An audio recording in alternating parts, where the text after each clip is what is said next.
这是一套离着海边大约900米的一个54平方的一室一厅一厨一卫南北通透的一个小户型，非常适合我们外地的朋友在海边旅居度假。房子的楼层是一个3楼，我们看南向的卧室和南向的一个大阳台，落地窗采光非常的不错，而且我们的卧室里面的面积大概能有个13-14个平方，床头给您做了一个硬包，还加了一圈灯带，装修比较简单哈，800的地砖加上乳胶漆的一个墙面，门呢就是这种复合门。作为度假型的房子呢，这些装修已经足够了。我身后呢是我们的一个北向客厅，这面是我们的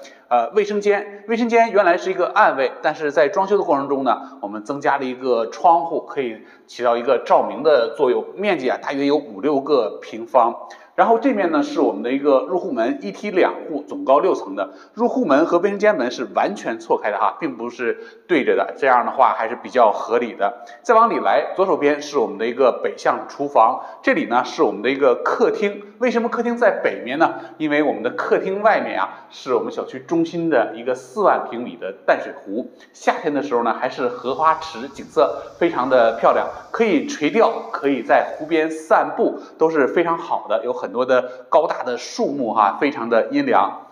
为了增加小户型的一个通透性，我们看客厅和卧和厨房之间的墙面我们做成这种半开放式的这种电视的这种组合柜中间挂电视，底下放东西，这边还有个小的展示柜，显得房间会更加的宽敞一些。来，你看我们的小房子，但是它却是一个大厨房，放了专用的冰箱的位置双开门冰箱都能放下，而且 L 型的橱柜、吊柜、地柜都有。另外，我们的天棚也是做的这种防水石膏板的天棚，并不是用的集中吊顶，这样看上去呢更高档一些